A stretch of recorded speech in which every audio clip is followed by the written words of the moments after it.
So tonight we're not going to be discussing the Torah portion. The Torah portion is Tzav. It's a continuation from the book of Leviticus and Levitical laws pertaining to the sacrifices and so on.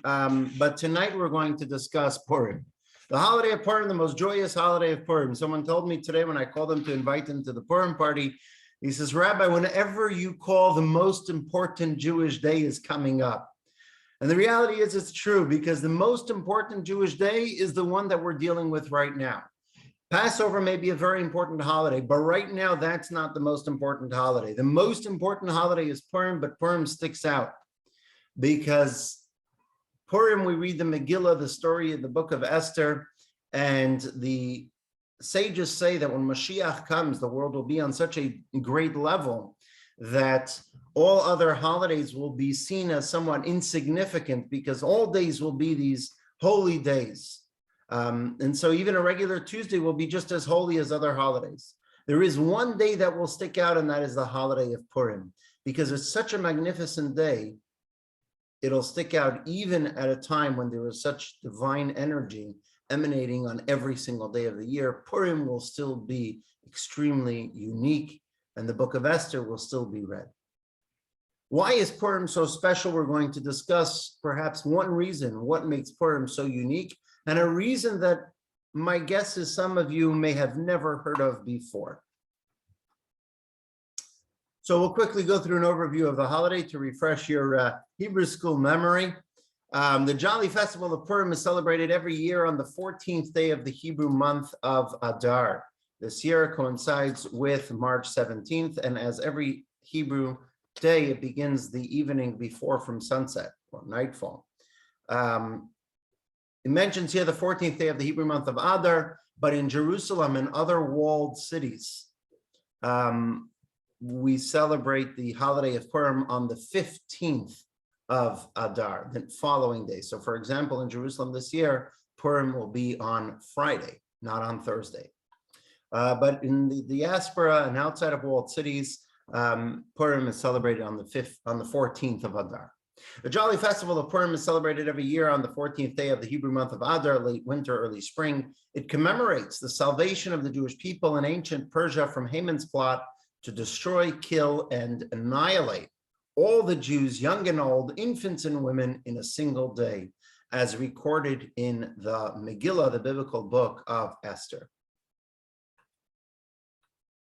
The Persian Empire of the 4th century before the Common Era extended over 127 provinces, lands, and all the Jews were its subjects. When King Ahasuerus had his wife, Queen Vashti, executed for failing to follow his orders, he arranged a beauty pageant to find a new queen. A Jewish girl, Esther, found favor in his eyes and became the new queen, though she refused to divulge her nationality. Meanwhile, the Jew-hating Haman was appointed prime minister of the empire. Mordechai, the leader of the Jews and Esther's cousin, defied the king's orders and refused to bow to Haman. Haman was incensed, and he convinced the king to issue a decree ordering the extermination of all the Jews on the 13th day of Adar, a date chosen by a lottery Haman made. Mordechai galvanized the Jews, convincing them to repent, fast, and pray to God. Meanwhile, Esther asked the king and Haman to join her for a feast. At a subsequent feast, Esther revealed to the king her Jewish identity. Haman was hanged. Mordechai was appointed prime minister in his stead, and a new decree was issued granting the Jews the right to defend themselves against their enemies. On the 13th of Adar, the Jews mobilized and killed many of their enemies. On the 14th of Adar, they rested and celebrated. In the capital city of Shushan, they took one more day to finish the job. That is the short of it. The Megillah is 10 chapters long. It's quite long. But join us tomorrow evening at 7:30 for the Megillah reading, and then Thursday at 5 p.m. for the Purim party.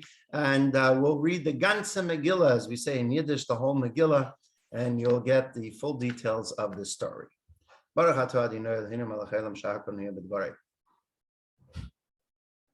So what do we have tonight? Tonight we're going to discuss an interesting idea. and that is consent, but not consent of the type that's in the media. What is consent? How do you define consent in the sense of where does Judaism come to consent? Obviously, it comes to consent in many areas, but Judaism as a whole. Did we consent to receive the Torah? Do we consent?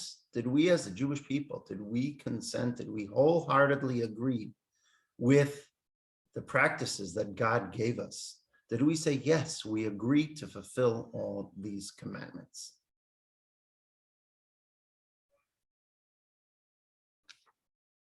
So where does the story begin? The story begins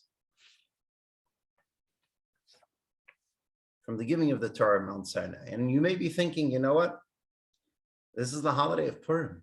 This is a story that took place 1,000 years after the giving of the Torah at Mount Sinai. Why are we learning about the story of the giving of the Torah at Mount Sinai? That should be around the holiday of Shavuot, which is not for another 2.5 months, 3 months.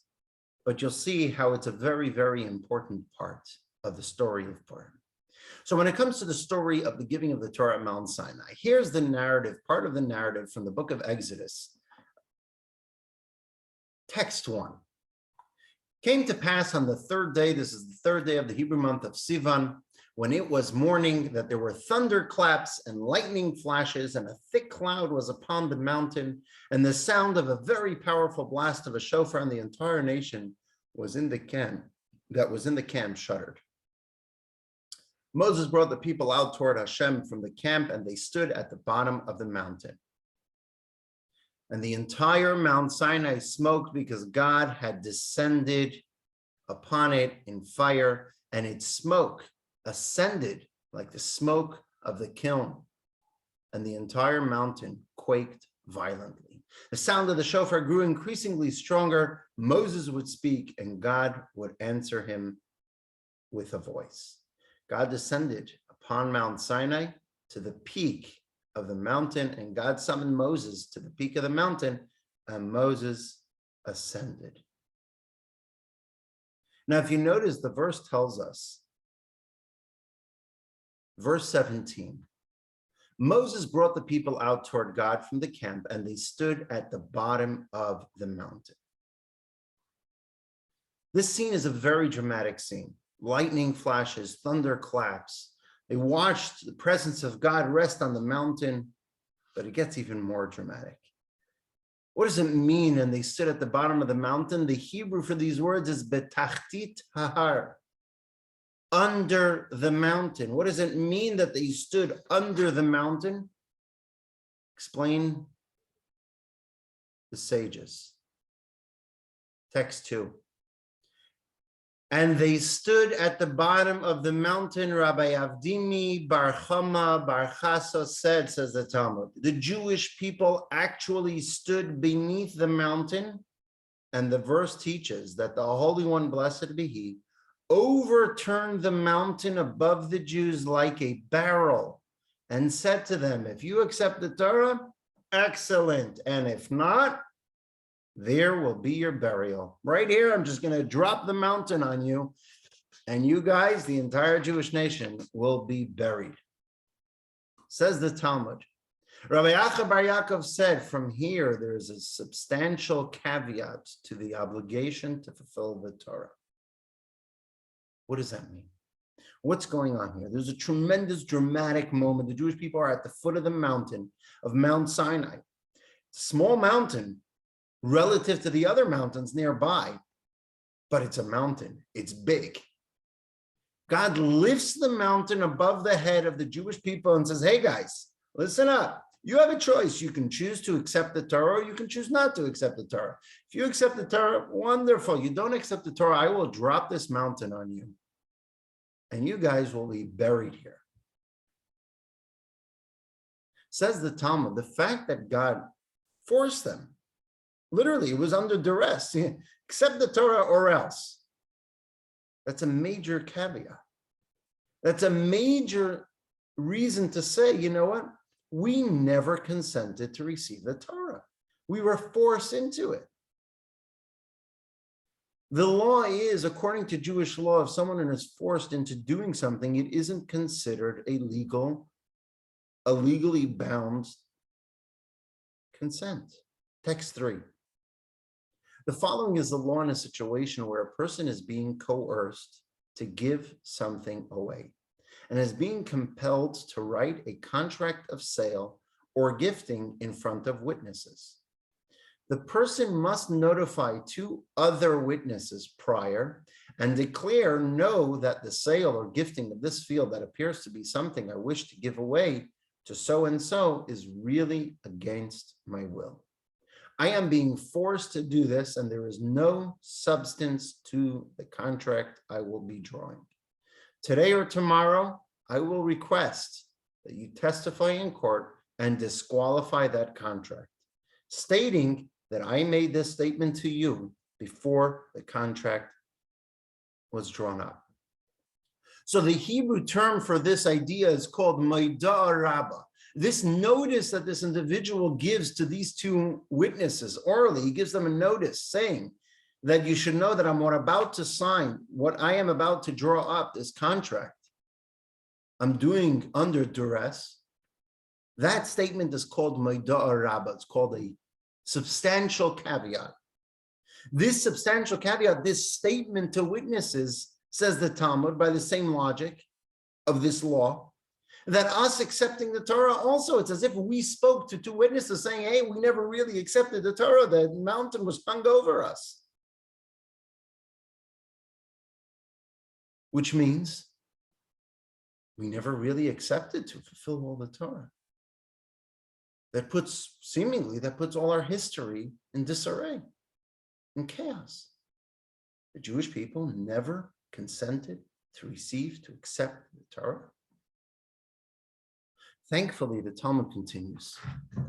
The Talmud explains that this caveat, this statement, this substantial loophole, if you will, way out of receiving the obligation of fulfilling the Torah because, hey, we never consented to it, was actually corrected. It was fixed. The Jewish people as a whole actually gave their full consent to the fulfillment of the Torah, to the acceptance of the obligation of the fulfillment of the Torah many, many years later. And when was that? During the story of Purim. And the Talmud explains as follows. It quotes the following verses from the book of Esther, and then it expounds upon those verses. Towards the end of the story, in the book of Esther, chapter 9, which is the penultimate chapter, the verse reads as follows. For Haman, the son of Hamdasa, the Agagite, the adversary of all the Jews, had devised to destroy the Jews, and he cast the pur, that is, the lot, to terrify them and destroy them. And when she, Esther, came before the king, he, Ahasuerus, commanded through letters that his evil device that he had devised against the Jews return upon his own head, and to destroy him and his sons on the gallows. Therefore, they called these days Purim, after the Pur. Therefore, because of all the words of this letter and what they saw concerning this matter, and what happened to them. And here's the key verse. The Jews upheld and took upon themselves and upon their seed and upon all those who joined them that it is not to be revoked to make these 2 days, 2 days of Purim, the 14th in the diaspora, the 15th in walled cities, according to their script and according to their appointed time every year. But what's the key point of this verse? The Jews upheld and took upon themselves. What did the Jews upheld? What did they uphold? The Jews took upon themselves and upon their seed and upon all those who joined them to keep the 2 days of Purim. What does it mean when it says they upheld? What did they uphold? Says the Talmud.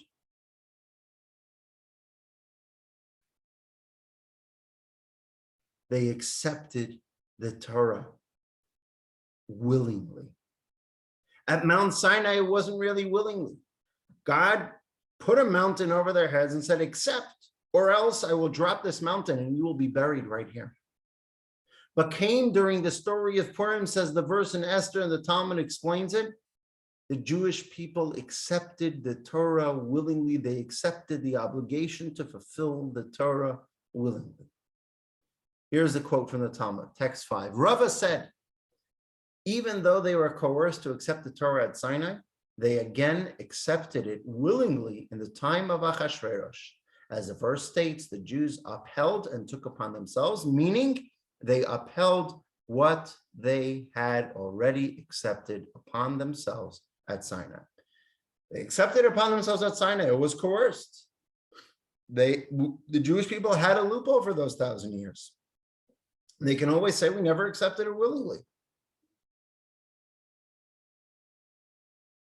But now, during the time of Purim, the Jewish people accepted the Torah willingly.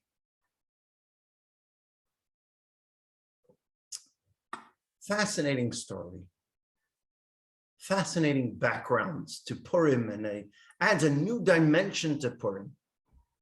But there's still a number of things which are quite perplexing. The first, the obvious question is, reading the narrative of the giving of the Torah on Mount Sinai, why? Why, God? Why do you need to hang a mountain over their heads? What's wrong with them just accepting the Torah? The Jewish people were on a high.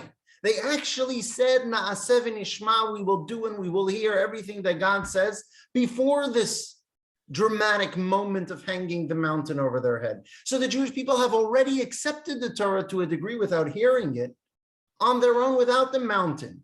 Why did God hang the mountain over their head? Why would God threaten them? Why was that necessary?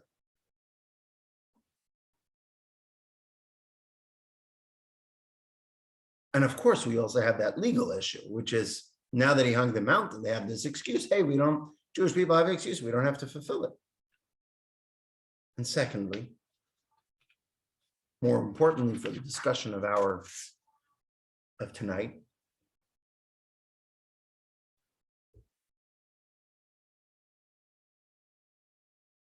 why? What happened? What went on during Purim? That showed it was the ultimate form of acceptance. In other words, the idea behind saying that Purim was a time that they accepted willingly everything that had occurred. They accepted willingly the obligation to fulfill the Torah was the idea that there was a miraculous deliverance. And something about that caused the Jewish people to re-accept the Torah willingly. There were many, many miraculous deliverances throughout the 1,000 years up until the story of Purim. I mean, there was a splitting of the Torah, the splitting of the Red Sea, which happened before the story of the giving of the Torah, but then throughout the age of the prophets, the miracle of the Midianite War, which took place during the time of the sojourn in the desert with the Jewish people, where they waged war against the Jews, and the Jews won that battle fair and square, and not a single Jewish soldier was lost, which was nothing short of a miracle. And many other tremendous miracles that occurred during Joshua's times, during King Solomon's times, during King David's times. What is it about the story of Purim that the Talmud says, this is it. This is the reason. This is where we see that the Jews willingly accepted it, as opposed to the giving of the Torah on Mount Sinai. That was coercion. And so I'll answer the first question first. Why did God hang the mountain over them? That will explain the story of Purim.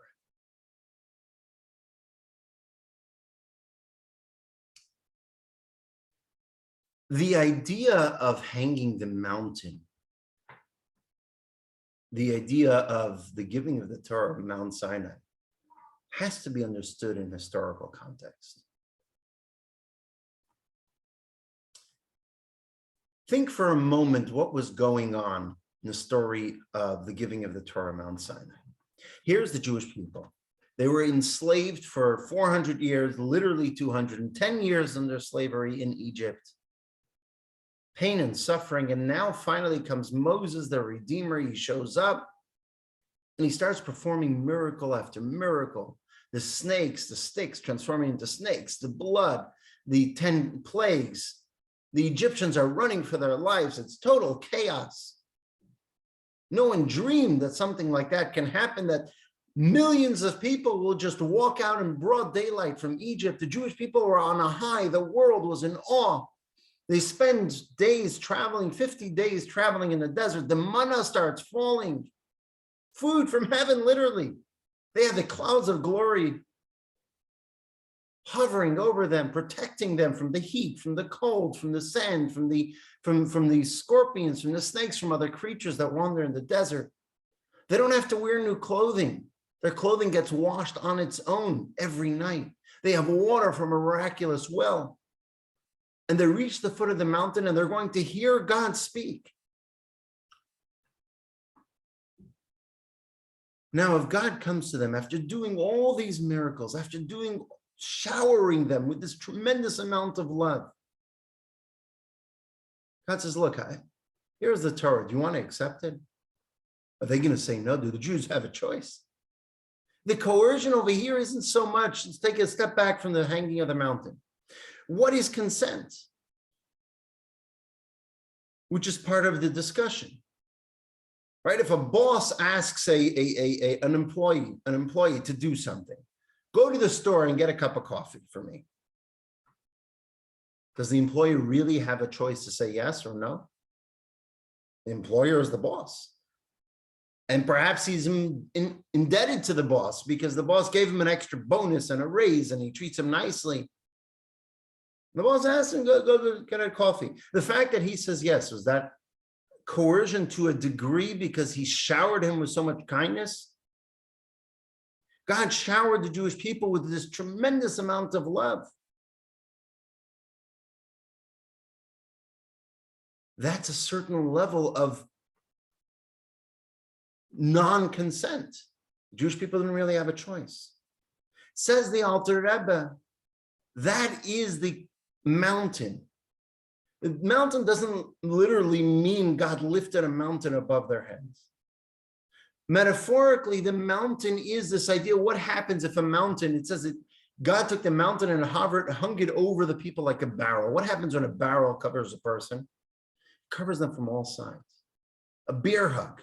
What's a bear hug? It covers a person from all sides. There's no way a person can get out of it. The love from God was so overwhelming, the Jewish people didn't really have a choice whether to say yes or no. Of course they were going to say yes.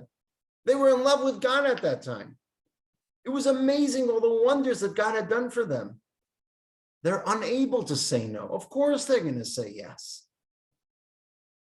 So now the yes somewhat loses its significance.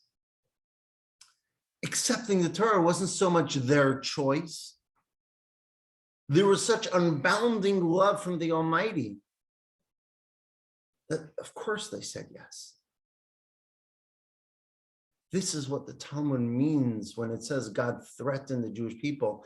It says God hung a mountain over them. What, metaphorically speaking, a mountain of love, like a barrel which subsumes a person from all sides. It surrounds a person from all sides. It was a divine bear hug from God. That's what we're talking about. In the words of the Alter Rebbe, text 7. This is why God overturned the mountain above them like a barrel. As in the verse, his right hand embraces me. It implies a degree of expression of God's supernal love for the Jewish people. This love embraces the collective Jewish people as when one hugs another person, surrounding them from all sides, even the back, so that they cannot move away and are compelled to stand there facing the lover. Excuse me. In other words, because of God's supernal love, a love awakened within the souls of the Jewish people, uplifting them to the point where they would declare, we will do and we will obey. Revealing this light of love from above, such as it says, I love you, said God. awakens a corresponding love from below to above, from the Jewish people to God. This is the elevation of the Jewish collective and the expiration of their souls toward him. This is the meaning of overturning of the mountain. It suggests a supernal love which is referred to as a mountain. It is likened to a barrel which suggests something that surrounds and overwhelms all worlds, a light so intense that it awakens a love within them.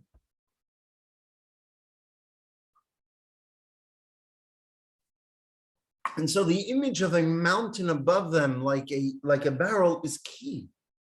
Because yes, it wasn't perhaps a literal mountain like a barrel, but it's all the same. It was this tremendous, supernal love from God, which automatically awakened commensurate response from the Jewish people toward God, which automatically made them say yes. And so God didn't actually threaten the Jewish people, as the plain reading suggests. What it means here is that God embraced them so tightly, they simply couldn't consider an alternative. You don't have a choice. You're going to say yes.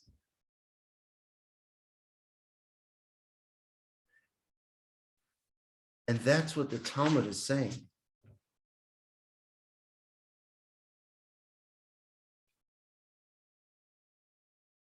That the Jewish people have this moidah rabbah, this substantial caveat to say, hey, we never truthfully accepted it. In the words of the Alter Rebbe,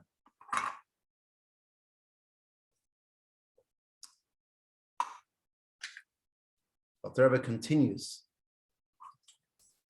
on this line of thought to say that it wasn't really a choice. Text 9b.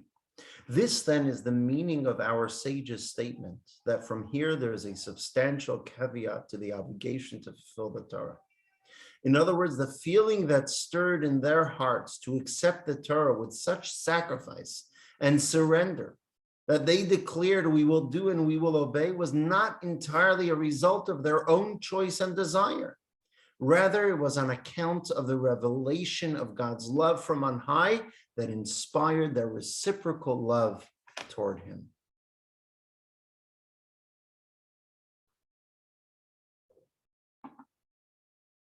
So now we answered our first question, which was, why should God need to threaten the Jewish people outside? And we explained it wasn't a threat. God was overwhelming them. He hung a mountain over them like a barrel. He was overwhelming them with so much love that he did not give them a choice but to accept. And we cannot call that full choice, full acceptance of doing it with a full desire, which really strengthens our second question, or perhaps to understand even this idea.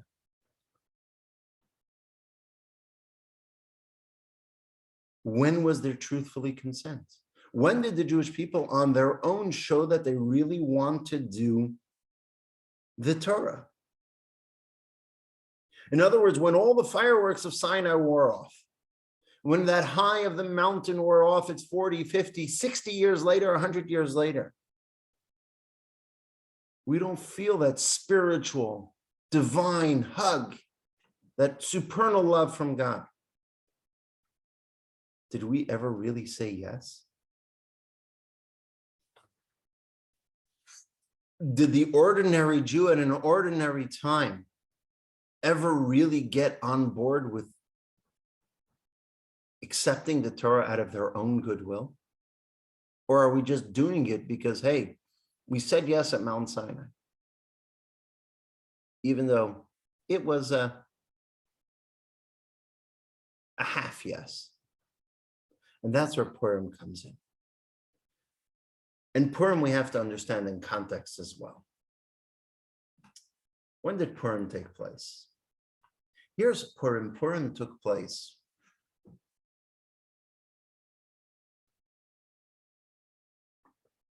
during the exile, the Babylonian exile, towards the end. First temple was a very, very faint memory. The temple's gone, destroyed. The Jewish population in Israel is decimated. There's a few stragglers still there.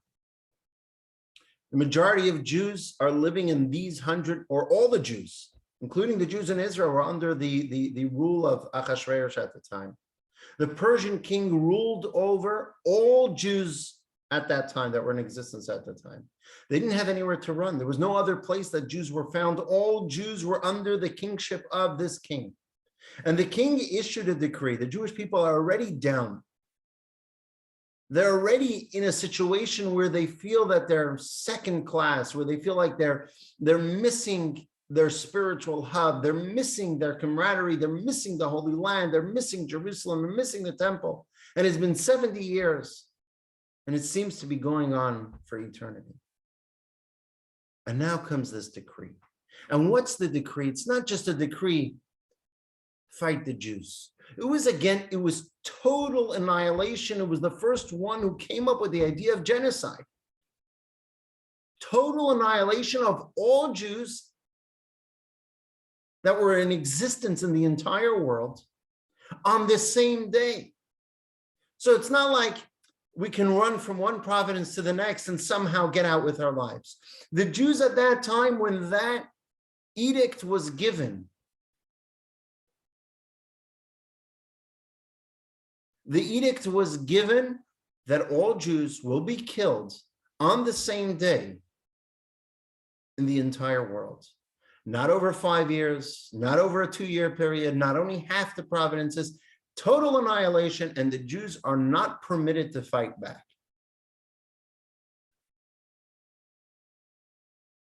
Put yourself in the shoes of a Jew who lives at that time.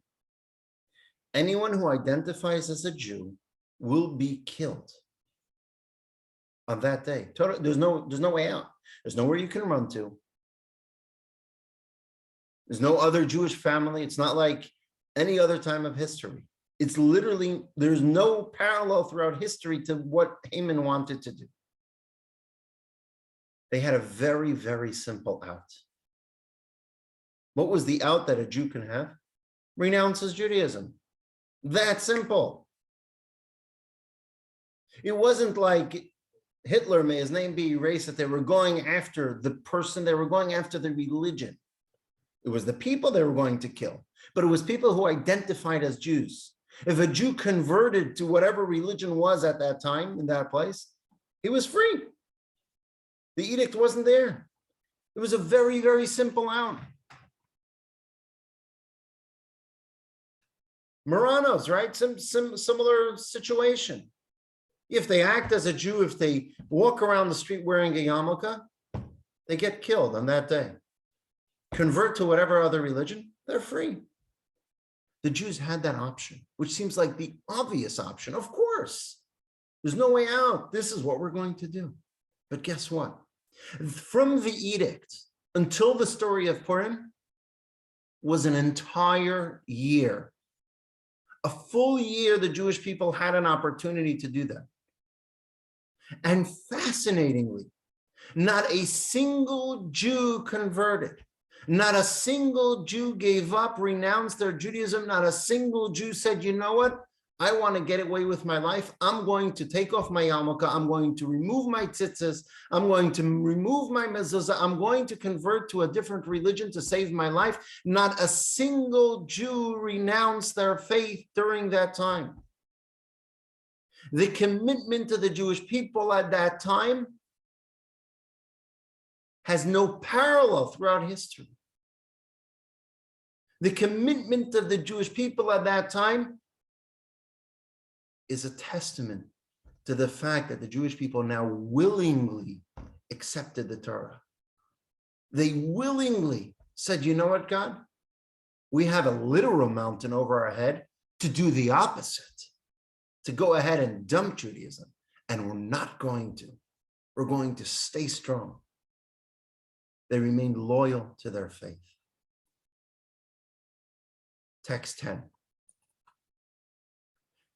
Had they apostatized, God forbid, nothing would have happened to them, for the decree only applied to Jews. Nevertheless, not one of them even entertained an outside thought, God forbid, and instead sacrificed their lives for God.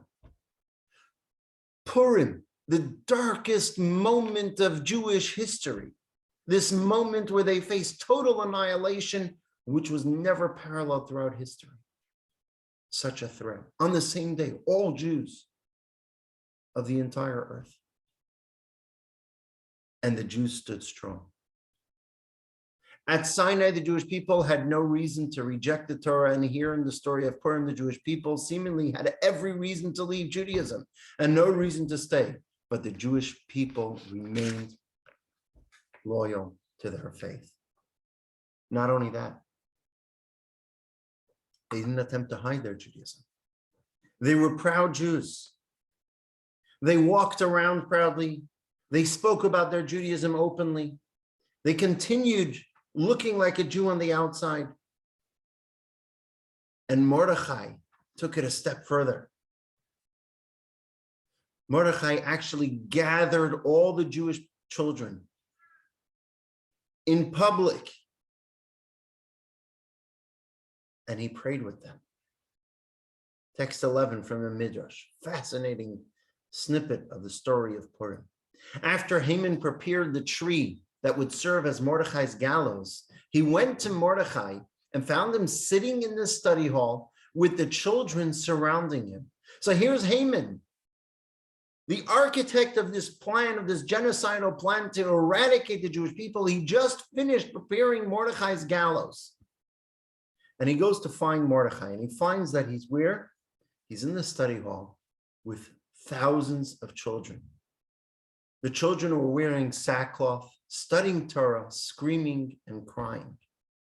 He counted them and found 12,000 or 22,000, two different versions in the Midrash, thousands of children. Haman wasn't having any of it. He put chains of iron on them and assigned guards to watch them. And he said, tomorrow I will first kill these children and then hang Mordechai. Their mothers brought them food and drink and told them to eat and drink today so they wouldn't die hungry. Immediately, they put their hands on the Torah and swore by the life of Mordechai, their teacher, not to eat or drink, but rather to die fasting. Their moaning and crying went up to heaven, and God heard their crying. At that time, God's mercy was awakened, and he got up from the seat of judgment and sat in the seat of mercy. And he said, what is this great cry that I hear like sheep and goats? Moses, our teacher in heaven, stood up and said, it is not sheep or goats. It is the children of your nation who are fasting and praying. Because tomorrow they will be slaughtered like sheep and goats. At that time, God took the letters that he signed with the decree against the Jewish people and ripped them up. He caused Ahasuerus great discomfort, as it is written, on that night, the king couldn't sleep. And that was when the miracle began, with the story of Mordechai being paraded through the streets and Haman having to lead him, and then Esther having the 2 meals, and 2 days later, Haman is hanging on those very gallows that he prepared for Mordechai. They could have renounced their faith. They could have hidden. They could have removed their yarmulkes. They could have removed their tzitzis. But they said no, not even for a moment. Not even for a moment will we renounce our faith. Not even for a moment will we hide it.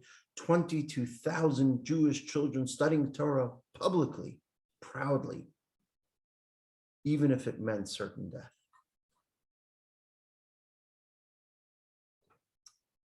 And so what does Purim do? An important part of Purim, perhaps the most important aspect of Purim, is that now it brings the events of the giving of the Torah at Mount Sinai to a close. Whereas by giving of the Torah at Mount Sinai was a tremendous outpouring of divine love, which was reciprocated by our love to God and the automatic acceptance of the Torah. which puts our yes, the yes of the Jewish people, on a little shaky ground. When it came to the story of Purim, the yes was a resounding yes, out of total commitment, total desire, total enthusiasm on the part of the Jewish people. The Jewish people accepted the Torah wholeheartedly, with full commitment. Purim demonstrates that when a person follows, when a Jew follows Judaism, it's a personal choice. We choose to do it, and we do it wholeheartedly each and every time. It was Sinai 2.0. And it's emphasized by this following text, fascinating text from the great sage of the 7th century, Rabbi Achai Gaon. And he writes as follows: all Jews are obligated to celebrate on Purim with food and drink and give thanks to God for all the miracles that he wrought, as is stated, to make them days of feasting and joy. The day of Purim is even greater than the day the Torah was given. Mar, the son of Ravina, a great sage, demonstrated this. He would fast every day of the year except for 2.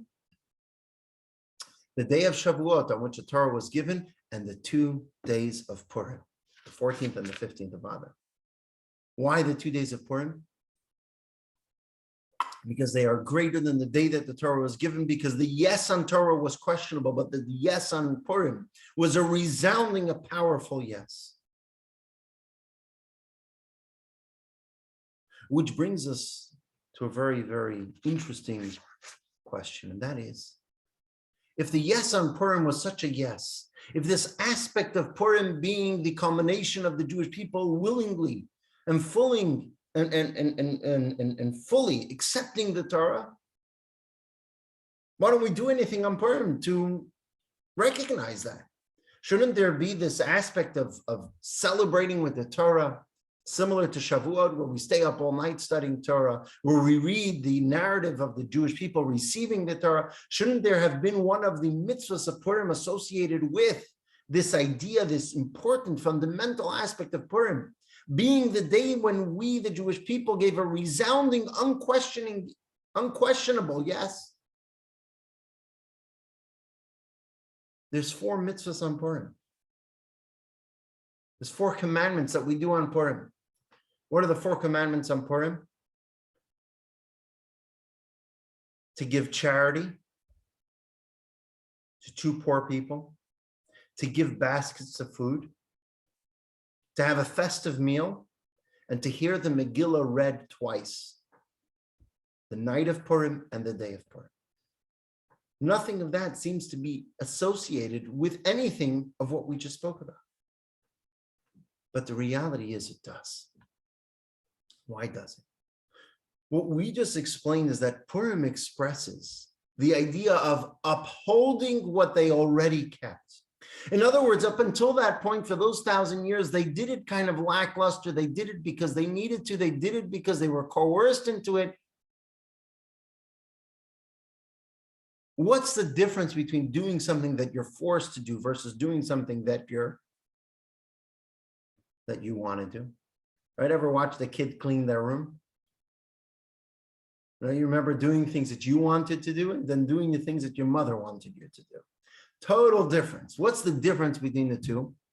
It's not what's done, it's how it's done.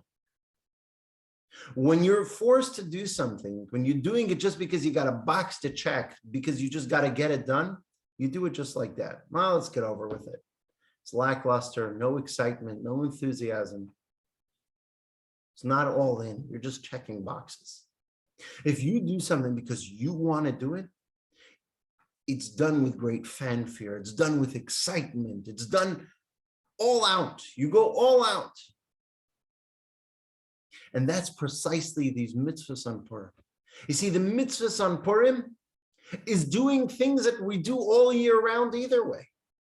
But it's doing them with much greater fanfare. It's doing them with a lot more excitement. It's going all out to express this idea that that's what Purim is all about.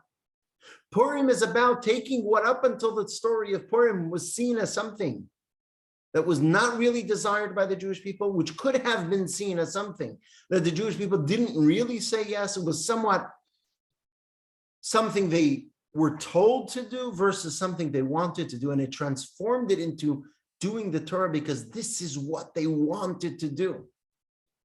And so what we do on Purim is we take 4 things that we do anyhow all year, and we do it with a lot more gusto. We do it all in. Here's the first example. Text 13 from the Code of Jewish Law. What's one of the mitzvahs of Purim? A person is obligated, says the Code of Jewish Law, to send at least 2 types of food to one person on Purim. As it is stated, and a day of sending food portions to one another, it says portions plural, implying that it be 2 portions to at least one person. And then the law concludes it is praiseworthy to add and send to many friends. Most holidays have a hallmark. This is a mitzvah associated with the holiday, right? We have Passover, we eat matzah. Do you eat matzah on a regular Tuesday? No. Some people eat matzah. But is matzah eaten regularly? No. Do you shake a lulav? Do you sit in a sukkah throughout the year? No, it's unique to sukkahs. Do you give food to other people throughout the year? Of course, you have guests over. You give food baskets, nicer baskets, not such nice baskets. There's always little food gifts that you could give, boxes of chocolate. We give food to people all year round. Purim, we take it to a whole new level. It's a mitzvah. We have to give 2 types of food. And the more, the merrier, says the Code of Jewish Law. It becomes a whole to-do. If you ever, I suggest on Thursday, if you have a chance in the morning, go to Pico. Go to La Brea, you'll see there's kids coming and going, big baskets, small baskets. Everyone's involved, the whole day of Purim, everyone's involved going to give baskets. Why? Because we take something regularly that we do throughout the year and we turn it up a notch. Not just a notch, we turn it up many notches. And we all ought to do that, to give mishloach manot, to give those gift baskets. And then we move on to the second one, the second mitzvah, the one of charity. Charity we give every day of the year. We give all the time, we give charity. But what happens on Purim? Says the Code of Jewish Law. Every Jew, even a poor person accepting charity themselves, must give at least 2 money gifts to the poor, namely an individual donation to 2 different people, as the verse states, and gifts to the poor, implying that it'd be 2 donations to 2 different recipients. We are not particular with donations on Purim, says the Code of Jewish Law. Rather, anyone who extends their hand is given throughout the year. We want to find out, is this a legitimate organization or not? Should I give charity to this person on Purim? We don't ask questions. Someone says, I'm collecting for this, that, and the next thing. Give them. Not just a nickel. Give $1, give $2. It's Purim. We give extra charity. We go all out. We're taking the regular, which we do just to check a box. And on Purim, we're doing it all out fully to show that we're really invested because we enjoy it. We're accepting it willingly. One who is in a place without any poor people should set aside money and keep it until they encounter someone who needs it or send it to them.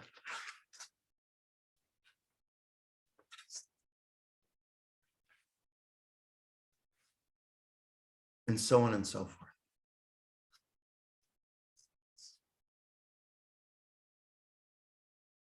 And so this is what Purim teaches us.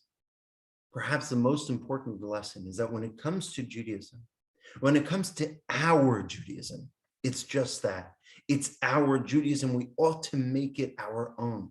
We ought to, Purim teaches us, when we take a mitzvah, let's not do it just to check a box. We accept it willingly in the story of Purim. Let's make sure when we do a mitzvah, it's not what we're doing, it's how we're doing it. We do it because we're all in. And we'll conclude with this text, 15.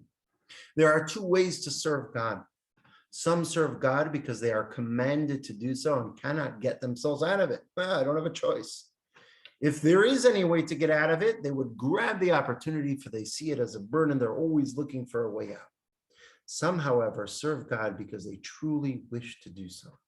If there is anything in the way, they seek to remove the obstacle with whatever means possible to do the will of God because they really wish to fulfill God's will and not get out of it. A sure way to determine the difference between these 2 approaches is to see if the person serves God with joy. If the person eagerly awaits the opportunity to serve God, as did Rabbi Akiva, when he said, when will I have the opportunity to give my life for God, when he was martyred? This indicates that he is among those who serve God wholeheartedly. But if he does not do it with joy, the indication is that he is acting as if under duress, strictly to discharge his obligation. You cannot compare someone who's doing something because I have to do it. Let me just get over with this. Let me see if I can cut corners. Someone who's doing it because we want to go all out. So when it comes to Purim, we got to make sure, especially with Purim, we want to go all out.